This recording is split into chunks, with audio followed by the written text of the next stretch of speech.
Boa tarde, meu nome é Uli Holtz, eu sou consteladora e terapeuta familiar e mais uma vez eu estou aqui para a gente dar continuidade.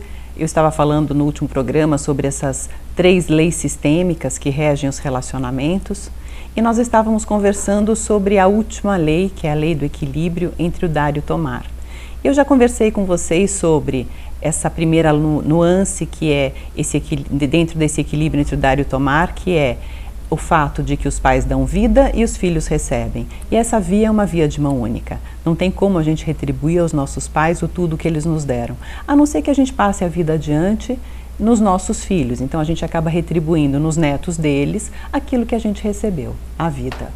A segunda nuance era esse equilíbrio entre o dar e o tomar num casal, numa relação de vínculo, onde a gente sempre procura dar um pouquinho a mais, porque o outro se sente em dívida e também impulsionado a retribuir, e assim a gente pode seguir no vínculo. Também falamos sobre o que acontece quando a gente recebe, digamos, uma troca no negativo, que essa compensação, por assim dizer, para a gente manter esse equilíbrio, a gente revida, entre aspas, um pouquinho menos, para que daqui a gente também não se sinta inocente ou culpado um em relação ao outro e a gente possa daqui fazer um novo combinado e começar a trocar no positivo de novo. E agora eu quero contar para vocês dessa última nuance dentro do equilíbrio entre o dar e o tomar, que é aquilo que a gente chama de dívida sistêmica ou compensação arcaica. Então, do que trata isso? Então, eu vou dar um exemplo para vocês. Vamos imaginar que este homem aqui matou esta mulher aqui. Então, se eu olhar dessa forma, o que eu vou enxergar aqui? Eu vou enxergar um assassino, um algoz e uma vítima. Então, aqui eu tenho um algoz e uma vítima. Mas se eu trouxer também aqui a história desse algoz, e talvez aqui eu entenda que essa pessoa foi espancada pelo pai, que essa pessoa não teve um porto seguro dentro de casa, que existem histórias de assassinato nessa família. Pode ser que eu olhe e diga, puxa, eu acho que eu me enganei. Na verdade, são 2 vítimas. Agora, se eu também trago aqui toda a história dessa pessoa que foi morta, ou que encontrou talvez um assalto, ou um sequestro relâmpago, alguma coisa que trouxe estes 2, onde ele é o algoz e ela é a vítima, talvez eu olhe aqui para a história dela e aqui eu enxergue uma outra coisa.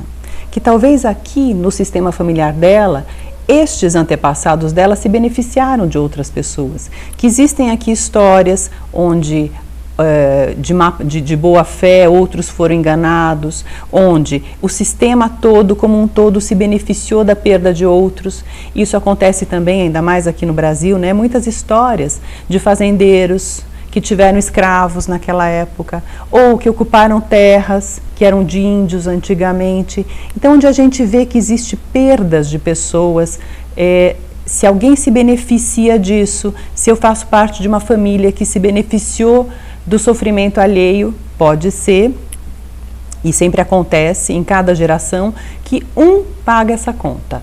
E, gente, isso aqui é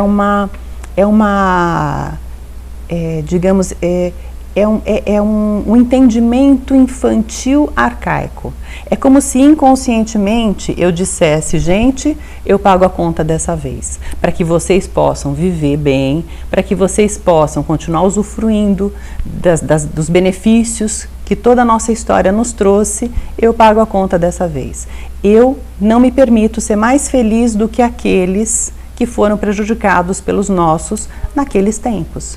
E essa é uma leitura infantil, uma leitura arcaica, porque de verdade tudo isso já foi pago, repago, repago, mas está gravado no nosso DNA. E a tendência que a gente tem, dentro da lei do pertencimento, que eu já falei num outro programa, se vocês quiserem, vocês podem assistir lá, eu preciso pertencer ao meu sistema. Então existe uma pulsão que, para pertencer, eu também não posso ser muito diferente deles.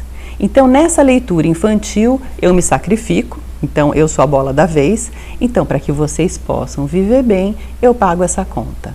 Então, eu compenso isso que foi tirado dos outros, para que vocês possam usufruir numa consciência leve. Então, eu pago essa conta, completamente em vão. Por quê? Porque isso não traz nada de novo, são repetições e repetições e repetições. Então, o que a gente vê que acontece, na verdade, aqui? Se eu olho dentro desse ponto de vista, eu vejo que aqui, dentro do ponto de vista da vida, eu vou trazer esse bonequinho aqui para representar a vida. Aí vou pedir para vocês até imaginarem que ele está elevado aqui, eu esqueci de trazer meu... vou pôr aqui. Estou imaginando que aqui, isso aqui é a vida.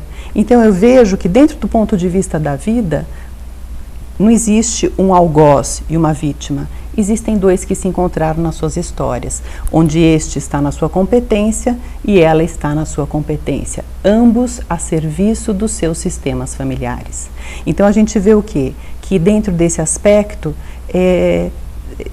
tudo conta uma grande história de amor. E essas pessoas se encontraram por ressonância, onde ela cabe direitinho na história dele e onde ele cabe direitinho na história dela. Então, dentro desse ponto de vista, não existe nem algoz e nem vítima.